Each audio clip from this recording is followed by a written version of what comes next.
Del Evangelio según San Lucas. En aquel tiempo, hablando Jesús a las gentes, levantó una mujer la voz de en medio del concurso y le dijo: Bienaventurado el vientre que te llevó y los pechos que mamaste. Pero Jesús respondió: Bienaventurados más bien los que escuchan la palabra de Dios y la practican.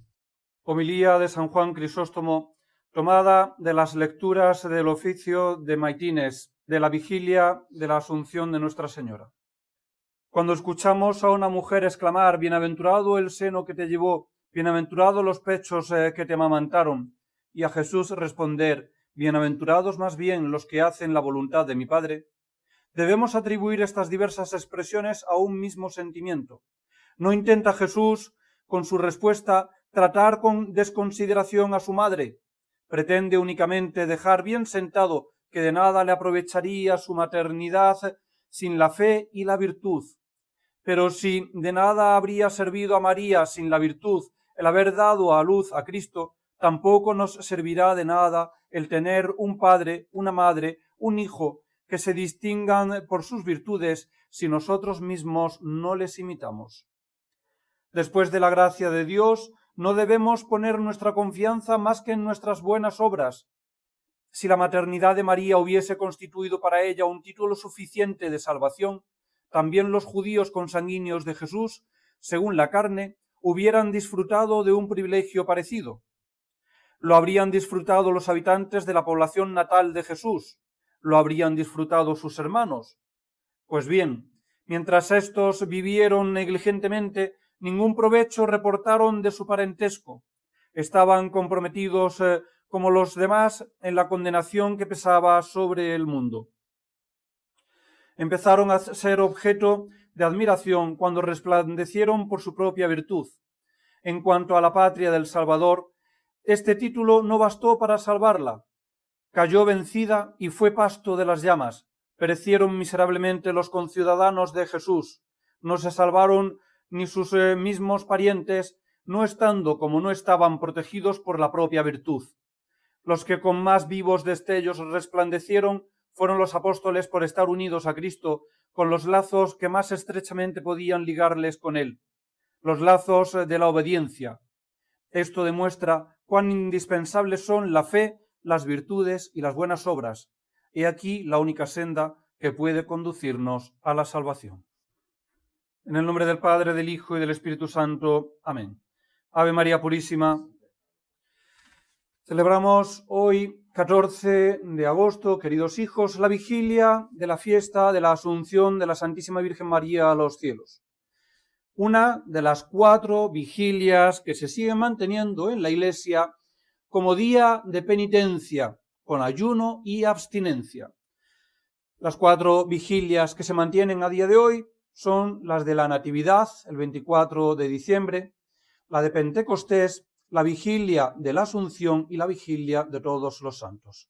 Es, por lo tanto, hoy uno de esos días por excelencia de penitencia en la Iglesia. Por eso el sacerdote va vestido hoy de morado. No se recita el Gloria y al final de la misa no se dirá Ite missa est, sino Benedicamus Domino. He querido hoy empezar este sermón para no detenerme tampoco mucho en la consideración del Evangelio de hoy, pues al fin y al cabo ya lo expliqué en el sermón del 9 de julio, en el que en la festividad de Nuestra Señora de la Paz, en el que hablábamos precisamente de que nuestro Señor, al decirle a aquella mujer: bendito quien escucha la palabra de Dios y la cumple, no estaba haciendo un feo a su Santísima Madre, sino aún incluso alabándola.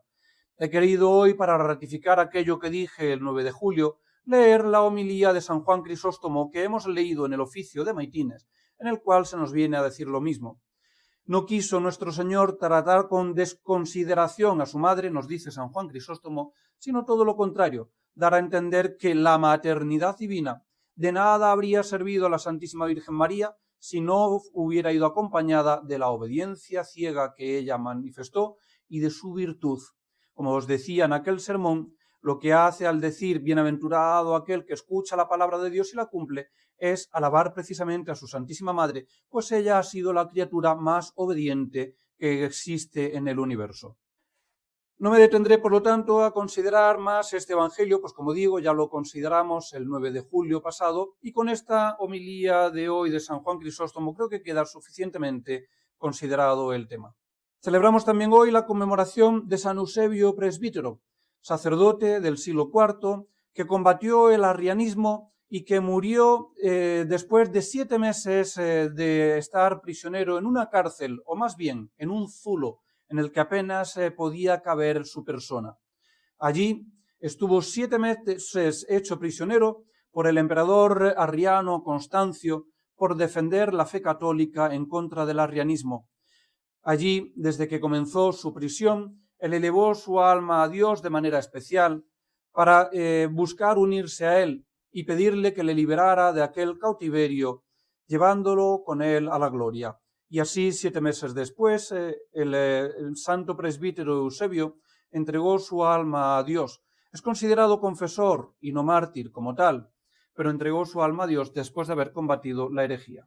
No querría pasar la ocasión de hoy, puesto que, como digo, es uno de los días de penitencia por excelencia en la Iglesia, para recordar de alguna forma que debemos hacer penitencia, y penitencia no solamente por nuestros pecados, sino también por los pecados de nuestras naciones, por los pecados contra Dios, contra la Iglesia y contra su Santísima Madre.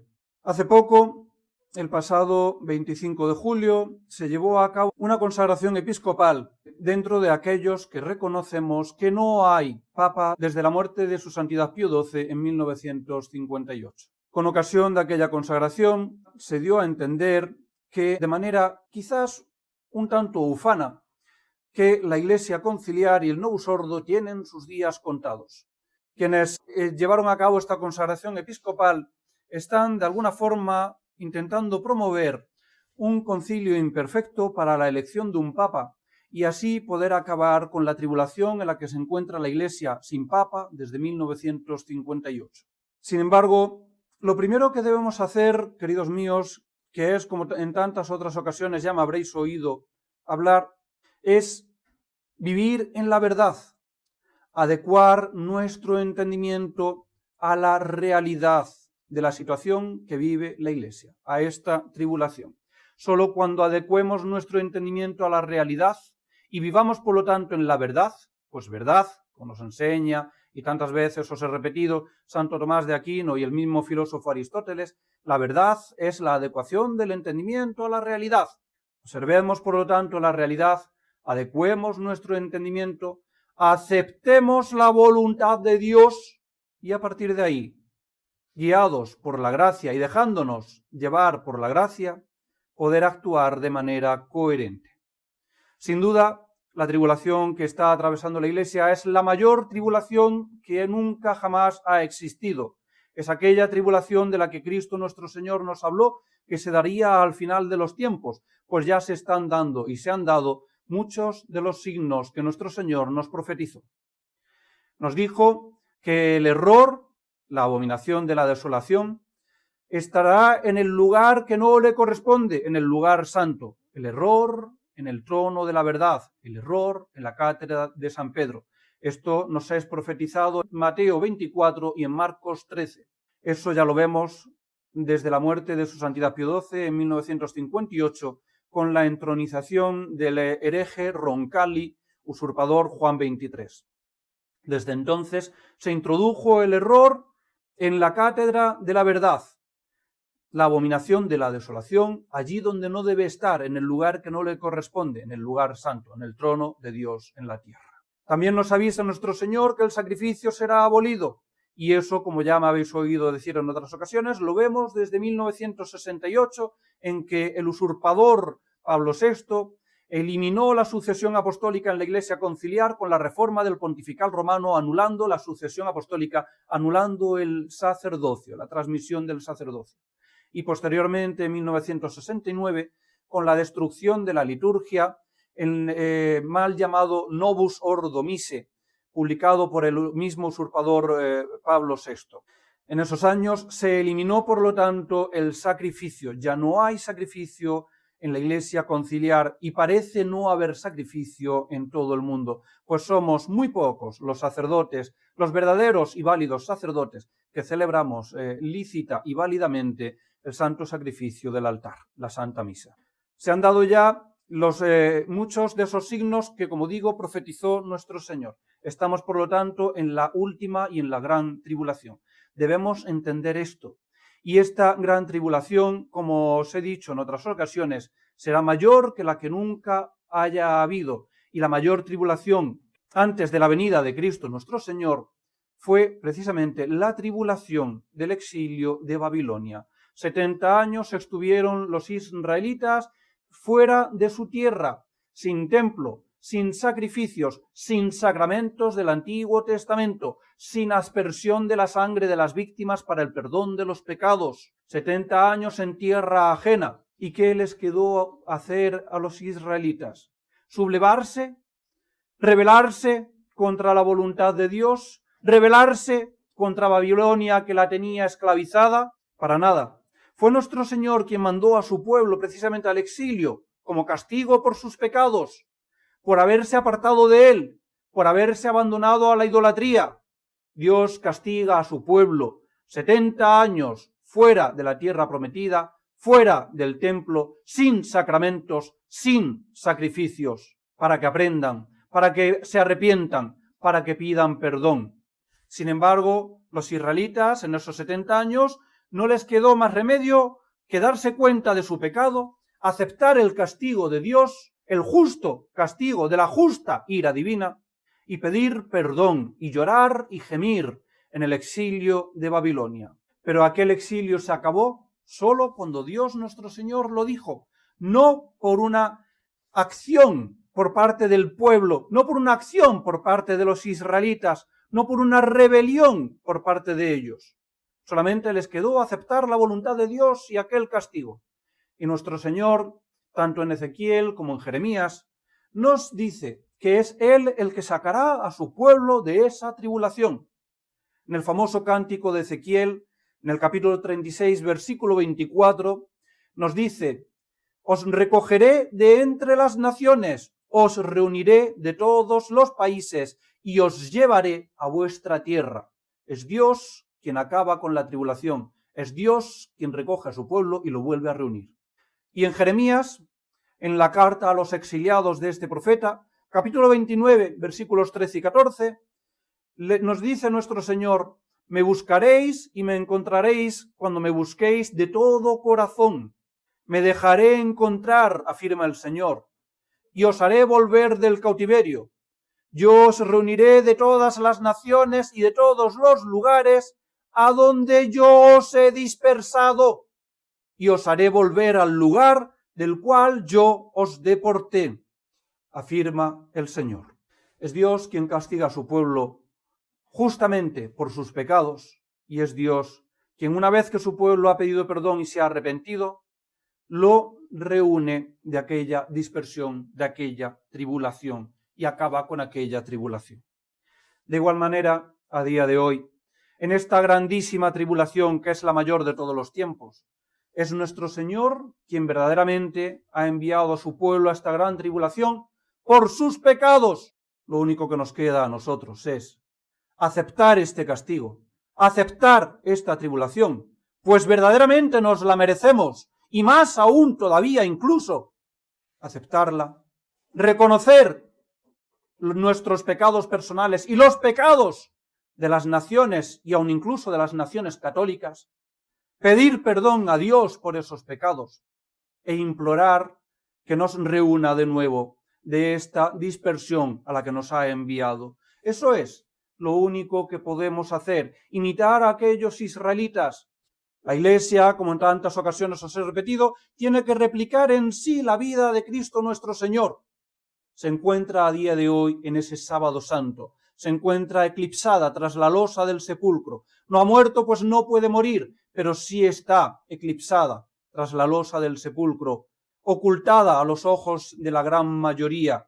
De este sepulcro solamente saldrá por su propio poder, por poder de Cristo, no por lo que queramos hacer los hombres, no por ningún concilio imperfecto, no por la elección de ningún papa. Primero tendrá nuestro Señor que reunir a su pueblo disperso, primero tendrá nuestro Señor que acabar con esta tribulación y luego entonces se podrá elegir a un papa y entonces la Iglesia resurgirá del sepulcro para ser vista solamente por aquellos que hayan mantenido la fe, pues Cristo nuestro Señor cuando resucitó no se manifestó de nuevo a todos los romanos y a todos los judíos y a todos aquellos que le habían hecho mal, sino solamente, como nos dice San Pablo, a 500 hermanas y hermanos, solamente a 500 discípulos que se habían mantenido fieles en la fe, se presentó nuestro Señor tras la resurrección para confirmarles. De igual manera la Iglesia, cuando resurja del sepulcro en el que se encuentra, solamente será reconocida y reconocible por aquellos que hayan mantenido la fe en medio de esta gran tribulación. Pero ¿por qué digo que Dios nuestro Señor nos ha mandado a esta tribulación? Por los pecados de las naciones, por los pecados contra Él y contra su Iglesia. Si ahora se encuentra la Iglesia en el Sábado Santo, la pasión de la Iglesia comenzó a finales del siglo XVIII, como muchos papas y muchos santos ya nos han dicho a lo largo del siglo XIX. Después de haber fundado la cristiandad, después de que la Iglesia hizo nacer de la ley del Evangelio una sociedad que defendía la ley natural y la ley evangélica, una sociedad en la que el trono y el altar estaban unidos, la espada y la cruz, la Iglesia y la sociedad civil. Una vez que el Evangelio era la ley por la que se regía la sociedad, aquella cristiandad empezó a desmoronarse en el siglo XVI con el surgimiento del protestantismo en Europa y del anglicanismo de Enrique VIII. A partir de ahí empieza a desmoronarse poco a poco la cristiandad. Sin embargo, mientras que los enemigos de la Iglesia intentaban destruir la cristiandad, la Iglesia católica paradójicamente seguía precisamente creciendo de manera exponencial al descubrirse el Nuevo Mundo por medio de España y al crecer los seguidores de la verdadera religión en todas aquellas tierras a las que se llevaba la fe católica por parte de los reinos y de los imperios católicos y sobre todo por parte del Imperio español, que ha sido conocido como Luz de Trento, espada de Roma y evangelizadora de medio mundo. Mientras los enemigos de la Iglesia quitaban almas a Cristo, la Iglesia crecía por otro lado con la ayuda de la Santísima Virgen María, que como por ejemplo se apareció en Tepeyac, en el virreinato de Nueva España, lo que a día de hoy se conoce como México, en el virreinato de Nueva España, para hacer que miles y millones de almas se convirtieran a la fe católica. Es en 1789, a finales del siglo XVIII, cuando empieza a triunfar y a desmoronarse verdaderamente la cristiandad con el triunfo de la masonería en los países católicos, como era el reino de Francia. Francia, que era considerada y tenía gala el llamarse la hija primogénita de la Iglesia, por haber sido el primer reino como tal en convertirse a la fe católica con su rey Clovis a la cabeza, siendo, como ellos dicen, la primogénita de la Iglesia, fue la primera en traicionar a su madre, la primera en prostituirse. De igual manera que el sumo sacerdote, primero entre los hijos de Israel, pronunció aquellas palabras contra Cristo: conviene que muera uno por el pueblo, Francia, la hija primogénita de la Iglesia, se levantó ufana y gritó: conviene que la Iglesia muera a favor del pueblo. La Revolución Francesa es el comienzo de la pasión de nuestra Santa Madre, la Iglesia. Esa Revolución Francesa extendió sus valores a toda Europa, llegando a España a principios del siglo XIX, con la ocupación y usurpación del trono español por parte de José Bonaparte, hermano de Napoleón. Fue él quien fundó la primera logia masónica en España, y a partir de ahí comenzó la destrucción del Imperio Español y de España y de la cristiandad, pues el destino de España va perfectamente ligado al destino de la cristiandad y al destino de la Iglesia. La Iglesia empieza a sufrir, España empieza a sufrir se destruye España, se destruye el mayor baluarte y el mayor apoyo en el ámbito civil que tenía la Iglesia católica.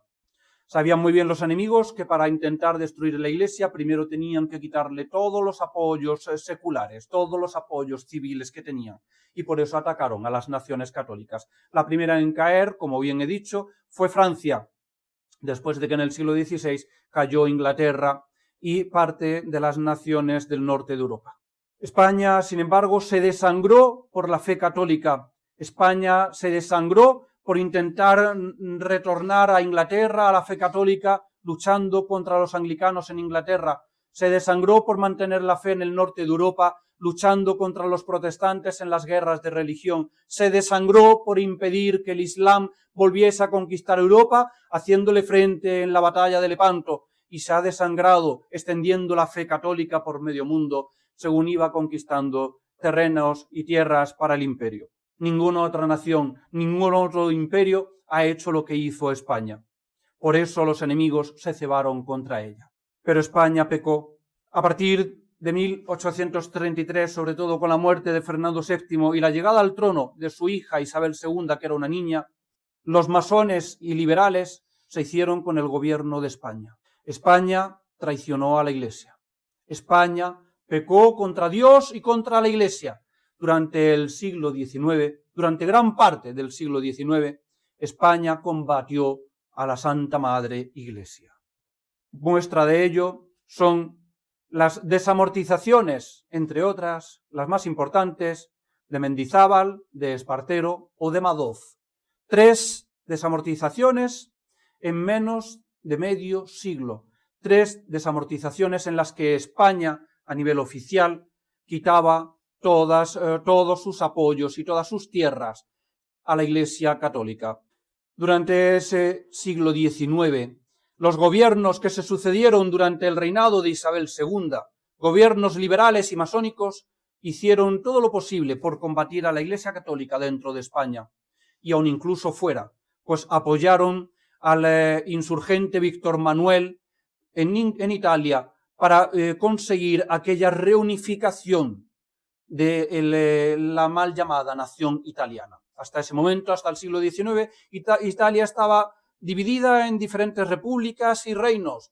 El milanesado al norte, la República de Florencia, la República de Venecia, el reino de Nápoles y las 2 Sicilias al sur, y los estados pontificios básicamente en el centro de la península italiana. Víctor Manuel, para poder reunificar todos esos territorios, tuvo que hacerle la guerra al Papa, en concreto a su santidad Pío IX, para quitarle sus territorios y poder así reunificar Italia y darle aquella nación a la masonería italiana.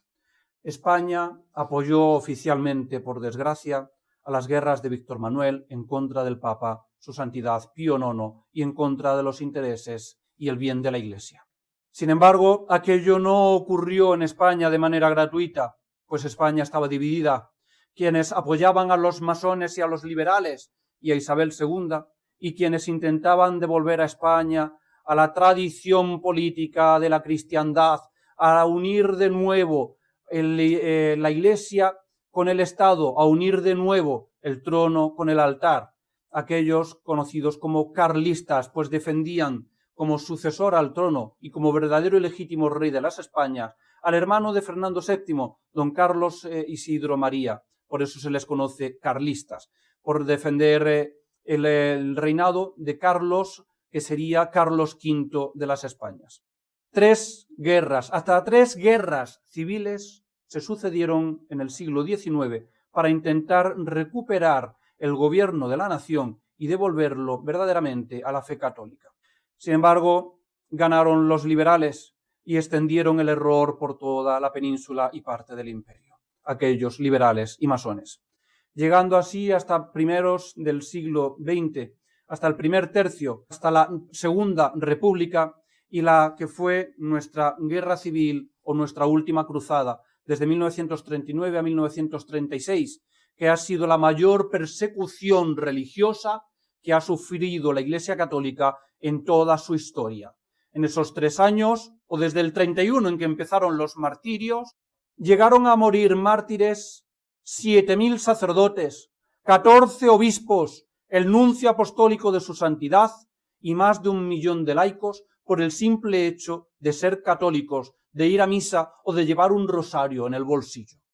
La sangre de aquellos mártires, sin duda, sirvió de alguna manera para limpiar los pecados de España durante el siglo XIX.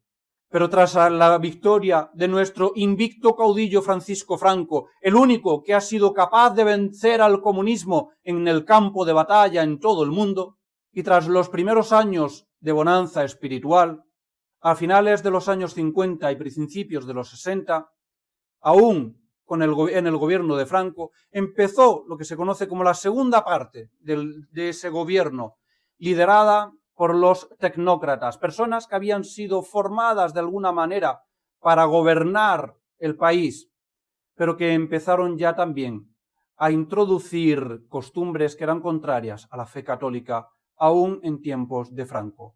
Y así tenemos lo que hizo el impío y grandísimo traidor contra Dios y contra España, el gallego Manuel Fraga Iribarne, que fue ministro de Turismo durante el gobierno de Franco en los años 60, y luego uno de los padres de la impía y atea Constitución del 78, y el fundador precisamente de lo que a día de hoy se conoce como el liberal Partido Popular. Fraga Iribarne traicionó a Dios y traicionó a España siendo ministro de Turismo. Él promulgaba el turismo a costa de lo que fuera. Todo por el turismo, decía en los años 60. Y así, dándolo todo por el turismo, introdujo todo tipo de inmoralidad en España y sobre todo en las costas de España, como ocurrió en Canarias, que desde entonces se convirtió en la Sodoma y Gomorra de España. No es de extrañar que el mismo obispo de Canarias, Monseñor Pildain Zapiain, impusiese pena de excomunión para los católicos que fuesen a la playa ya en los años 60. Tal era la inmoralidad que había en las playas por medio de las turistas y los turistas que venían del norte de Europa, que eran protestantes, anglicanos, liberales, de todo menos católicos, que trajeron todo tipo de inmoralidad a nuestras costas y a nuestra patria. Vendieron España, vendieron la fe de España a nivel oficial, pues desde los estamentos oficiales durante el gobierno de Franco poco se hizo para impedir precisamente esta depravación. Se introdujo la música rock, se introdujo la moda yeye, liberal y totalmente contraria a la fe católica, ya en los años 60, sin que el gobierno de Franco hiciera nada para evitarlo. Se potenciaban deportes paganos y contrarios a la fe, como el boxeo, mientras que en Vietnam, en los años 60, la cuñada de Monseñor Thuc, Madame Nu, primera dama de Vietnam, prohibía, entre otras cosas, los bailes inmorales y el boxeo. Aquí en España se permitía el boxeo, se permitía el turismo inmoral, se permitían incluso canciones que no eran del todo decentes y bailes como el paso doble que se bailaba juntos y se baila juntos y que eran contrarios a la fe de la Iglesia. Muchos obispos levantaron su voz en contra de aquellos bailes y en contra de aquellas modas. Sin embargo, el gobierno hizo caso omiso a lo que hacían los obispos. España, a nivel oficial, traicionó a Dios, pecó contra Dios nuestro Señor y contra la Santa Madre Iglesia. Pero no solamente España y Francia, y no seguiría mucho más, porque si no, no terminaría este sermón, pero sí me gustaría centrarme en lo que ocurrió en América con la independencia, porque la tribulación que sufrimos a día de hoy no es por nada, no es algo baladí, no es algo que haya venido de la noche a la mañana. Merecida la tenemos, como os he dicho al principio, pues las naciones católicas han traicionado a Dios, han traicionado a su Santísima Madre y han traicionado a la Iglesia y han pecado contra Dios, contra la Virgen y contra la Iglesia. Eso fue lo que hicieron en Hispanoamérica, eso fue lo que hicieron en el Imperio Español, aquellos que se sublevaron contra la autoridad legítima, aquellos que se sublevaron contra la católica España para intentar separarse y para al final separarse.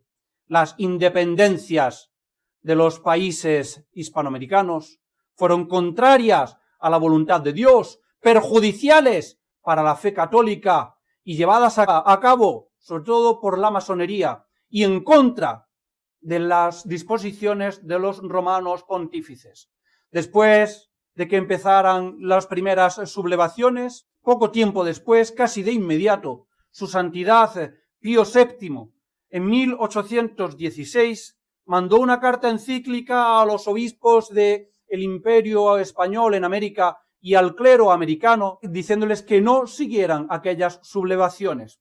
Voy a leer un texto, unos párrafos, precisamente, de su santidad Pío VII y de la encíclica Ecce Longissimo de 1816. Nos competen, al excitaros más con esta carta, a no perdonar esfuerzo para desarraigar y destruir completamente la funesta cizaña de alborotos y sediciones que el hombre enemigo sembró en esos países. Fácilmente lograréis tan santo objeto si cada uno de vosotros demuestra a sus ovejas, con todo el celo que pueda, los terribles y gravísimos prejuicios de la rebelión, si presenta las ilustres y singulares virtudes de nuestro carísimo Hijo en Jesucristo, Fernando, vuestro Rey católico, para quien nada hay más precioso que la religión y la felicidad de sus súbditos. Y finalmente, si se les pone a la vista los sublimes e inmortales ejemplos que han dado a la Europa los españoles que despreciaron vidas y bienes para demostrar su invencible adhesión a la fe y su lealtad hacia el soberano. Procurad, pues, venerables hermanos e hijos queridos, corresponder gustosos a nuestras paternales exhortaciones y deseos, recomendando con el mayor ahínco la fidelidad y obediencia debidas a vuestro monarca. Haced el mayor servicio a los pueblos que están a vuestro cuidado. Acrecentad el efecto que vuestro soberano y nos os profesamos, y vuestros afanes y trabajos lograrán por último en el cielo la recompensa prometida por aquel que llama bienaventurados e hijos de Dios a los pacíficos.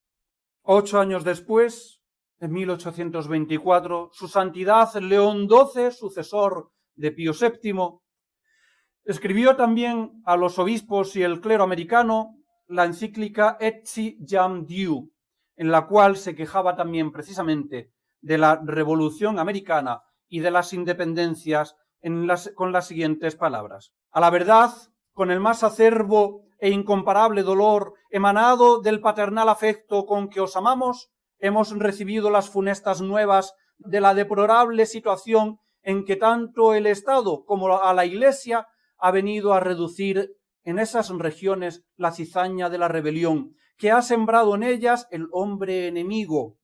Como que conocemos muy bien los graves perjuicios que resultan a la religión cuando desgraciadamente se altera la tranquilidad de los pueblos. En su consecuencia, no podemos menos de lamentarnos amargamente, ya observando la impunidad con que corre el desenfreno y la licencia de los malvados, ya al notar cómo se propaga y cunde el contagio de libros y folletos incendiarios en los que se deprimen, menosprecian y se intentan hacer odiosas ambas potestades, eclesiástica y civil. Y ya por último, viendo salir a la manera de langostas devastadoras de un tenebroso pozo, esas juntas que se forman en la lobreguez de las tinieblas, de las cuales no dudamos afirmar con San León Papa, que se concreta en ellas como en una inmunda sentina, cuanto haya habido de más sacrílego y blasfemo en todas las sectas heréticas. Y esta palpable verdad, digna ciertamente del más triste desconsuelo, documentada con la experiencia de aquellas calamidades que hemos llorado ya en la pasada época de trastorno y confusión, es para nos, en la actualidad, el origen de la más acerba amargura, cuanto en su consideración prevemos los inmensos males que amenazan a esa heredad del Señor por esta clase de desórdenes. Examinándolos con dolor, se dilata nuestro corazón sobre vosotros, venerables hermanos, no dudando estaréis íntimamente animados de igual solicitud en vista del inminente riesgo a que se hallan expuestas vuestras ovejas, llamados al sagrado ministerio pastoral por aquel Señor que vino a traer la paz al mundo, siendo el autor y consumador de ella, no dejaréis de tener presente que vuestra primera obligación es procurar que se conserve ilesa la religión, cuya incolumidad, es bien sabido, depende necesariamente de la tranquilidad de la patria. Y como sea igualmente cierto que la religión misma es el vínculo más fuerte que une tanto a los que mandan cuanto a los que obedecen, al cumplimiento de sus diferentes deberes, conteniendo a unos y a otros dentro de su respectiva esfera, conviene estrecharlo más cuanto se observa que con la efervescencia de las contiendas, discordias y perturbaciones del orden público, el hermano se levanta contra el hermano y la casa cae sobre la casa.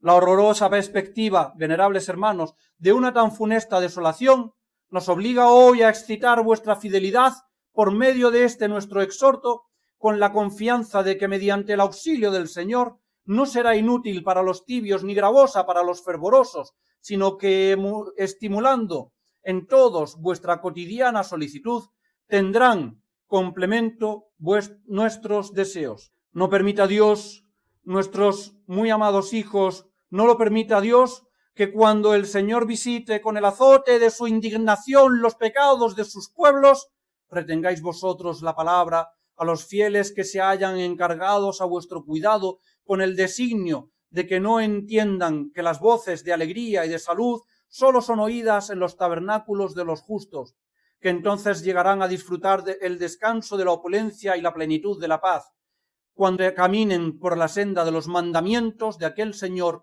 que inspira la alianza entre los príncipes y que coloca a los reyes en el solio, que la antigua y santa religión, que sólo es tal mientras permanece incólume, no puede conservarse de ninguna manera en pureza e integridad cuando el reino dividido entre sí por facciones es, según la advertencia de Jesucristo, Señor nuestro, infelizmente desolado, y que vendrá con toda certeza a verificarse, por último, que los inventores de la novedad se verán precisados a reconocer algún día la verdad y a exclamar, mal de su grado, con el profeta Jeremías: hemos esperado la paz y no ha resultado la tranquilidad.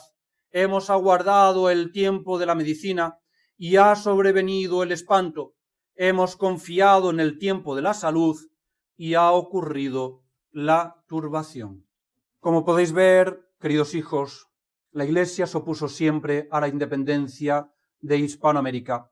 La Iglesia procuró siempre, su Santidad Pío VI, pocos años después de comenzar todas aquellas independencias, y su Santidad León XII igualmente y de igual manera, se opusieron a aquellas independencias y exhortaron a los obispos a que enseñaran a sus ovejas, a sus súbditos, a mantenerse fieles al rey católico Fernando VII de las Españas, porque en aquellas rebeliones, como nos dice su Santidad León XII, la primera que sale perjudicada es la fe, porque para mantenerse incólume debe haber paz en el reino con aquellas discordias. La primera que salió perjudicada fue la Iglesia católica. Por eso Pío VII y León XII se oponían a aquellas independencias. Sin embargo, los mal llamados padres de la patria se levantaron en contra de la obediencia al romano pontífice, se levantaron en contra de la obediencia al rey legítimo Fernando VII,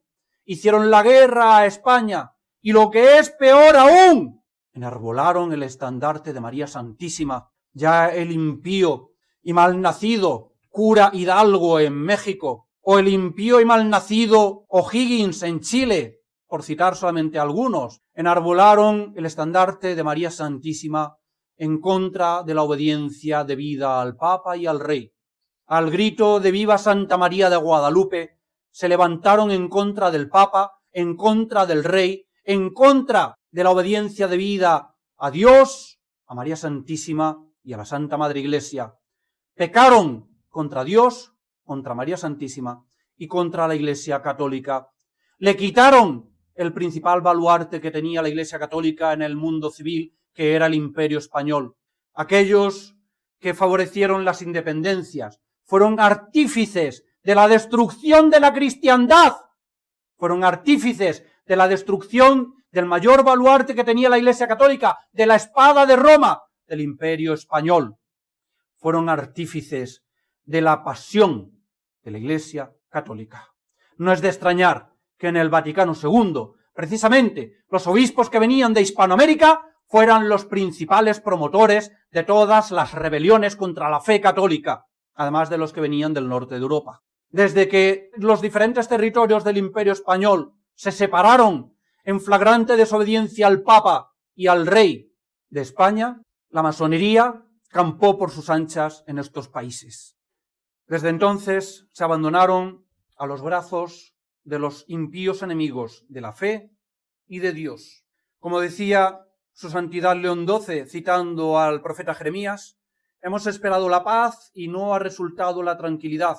Hemos aguardado el tiempo de la medicina y ha sobrevenido el espanto. Hemos confiado en el tiempo de la salud y ha ocurrido la turbación. Desde aquellas independencias no ha habido paz en los países de Hispanoamérica.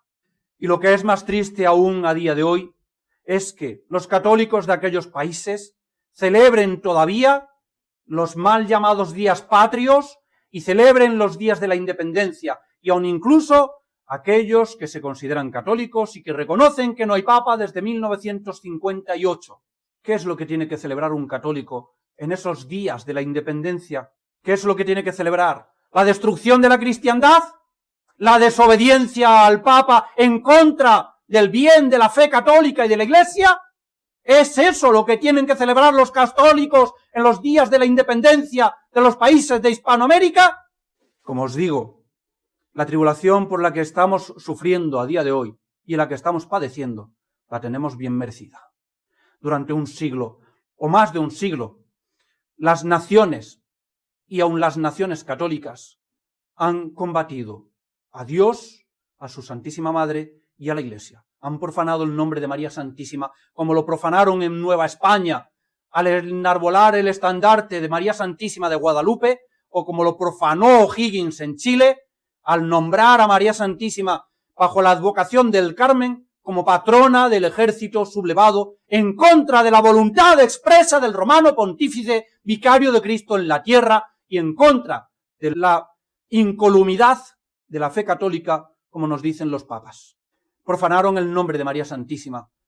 Y lo que es peor aún es que los católicos, después de aquello, y aún a día de hoy, siguen de alguna manera alegrándose al celebrar esos días de la independencia.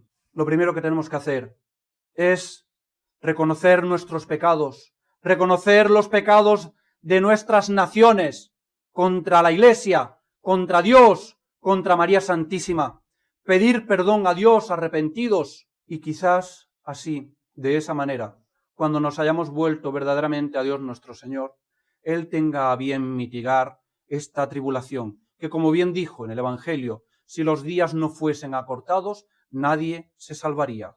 Que tenga bien a Dios acortar estos días, pero tened por seguro que estos días no serán acortados por obra de mano humana, sino por obra de Dios. Solo cuando Él disponga a reunir al pueblo disperso, se acabará esta tribulación. Mientras tanto, a nosotros lo que nos queda es hacer como aquellos israelitas en Babilonia, reconocer nuestros pecados, reconocer los pecados de nuestras naciones, pedir perdón a Dios por ellos, arrepentidos, para que Dios se apiade de nosotros. Pero no pretendáis que Dios se apiade de nosotros si seguís celebrando las independencias de los países de Hispanoamérica. Me estoy centrando en Hispanoamérica y en España porque básicamente son los países a los que corresponde el auditorio de estos sermones. Podríamos analizar también otros países, pero no me detendré porque si no, no terminaríamos hoy. Me basta con esto. Y para que nadie, de alguna forma, me acuse de favorecer a España en contra de los países surgidos de la destrucción del imperio, he empezado precisamente por ello, reconociendo los pecados de mi nación, reconociendo los pecados de España. Mucho tenemos que pedir perdón a Dios los españoles, porque después incluso de la gran victoria que obtuvimos de manos de nuestro invicto caudillo Francisco Franco, sin embargo, a instancias oficiales, España pecó contra la moral, pecó contra la Iglesia, pecó contra Dios, y merecido tenemos las tribulaciones que tenemos a día de hoy. Algunos, a raíz de lo que ha ocurrido últimamente, de esa invasión de musulmanes en Ceuta y Melilla, o de la invasión que estamos teniendo en Canarias, me habéis preguntado que cómo estamos, que qué opinamos o que qué opino. Como español, sin duda, Es un gran dolor ver lo que está ocurriendo en estas tierras de España. Como católico, afirmo que lo tenemos merecido. Ceuta y Melilla es una de las puertas principales de entrada de droga en España y en Europa. Y Canarias, como he dicho antes, desde los años 60, todavía en tiempos de Franco, se convirtió en la Sodoma y Gomorra de España. Todo tipo de depravación inmoral se dan en esas playas. Tenemos bien merecida esta tribulación.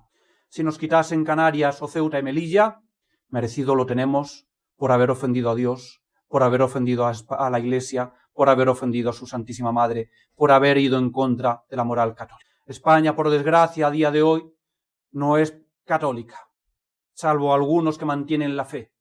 Y España o es católica o no es España. Merecida tenemos esta tribulación en España. Y sí, hijos míos, sí, merecidas tenéis las tribulaciones que tenéis en Hispanoamérica por haber traicionado a Dios y a España, por haber traicionado a la Iglesia y por haber profanado el dulce nombre de María Santísima, enarbolando su estandarte en contra de la obediencia debida al Papa y al Rey. Por eso es que a día de hoy nos encontramos como nos encontramos.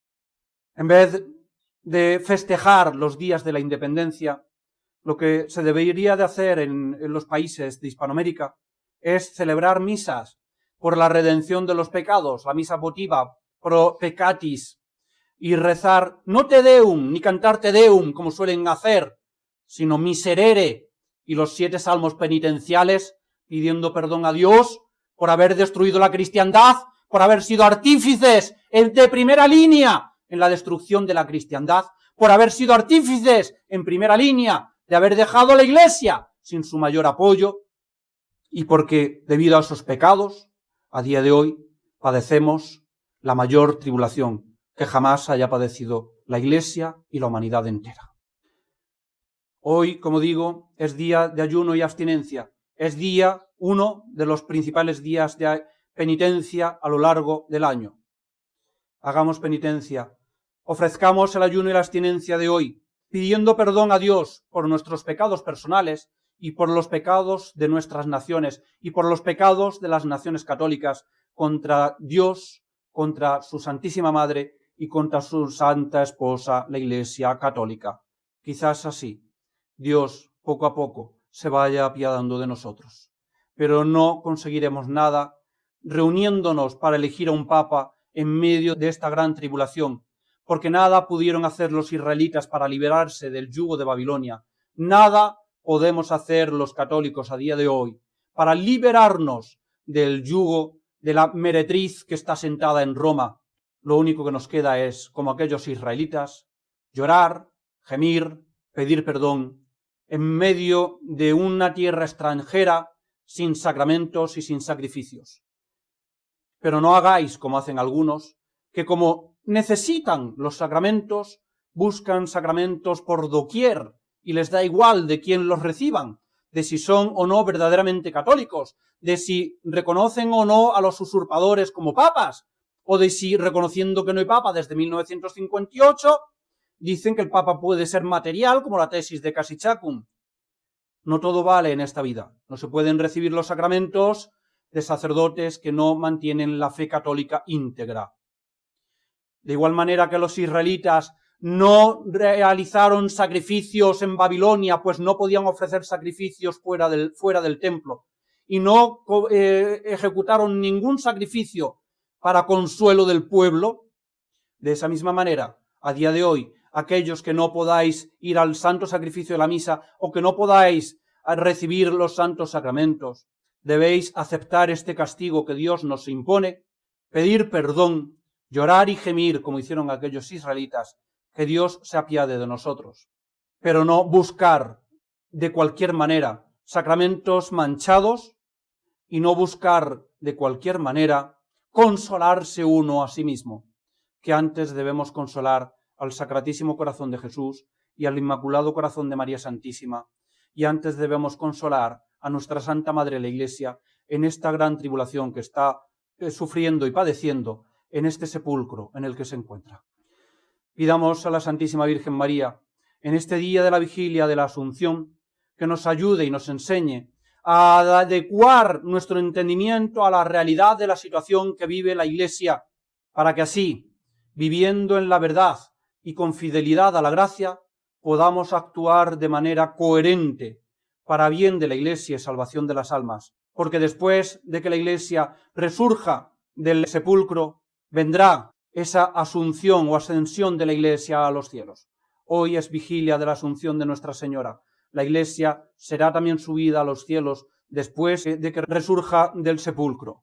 Pidámosle pues a Nuestra Señora que nos ayude a aceptar esta tribulación, a aceptar este castigo y a arrepentidos pedirle perdón por nuestros pecados y, como digo, por los pecados de nuestras naciones contra Dios, contra su Santísima Madre y contra la Iglesia Católica. Aprovecho una vez más para pedir ayuda económica para la restauración de los altares laterales de Alar del Rey, que serán dedicados al Inmaculado y Doloroso Corazón de María Santísima y al Sagrado Corazón de Jesús. Dichosas las entrañas que portaron al Hijo del Padre Eterno, y dichosos los pechos que amamantaron a Cristo nuestro Señor. Inmaculado y doloroso Corazón de María Santísima, sed nuestra salvación. En el nombre del Padre, del Hijo y del Espíritu Santo. Amén.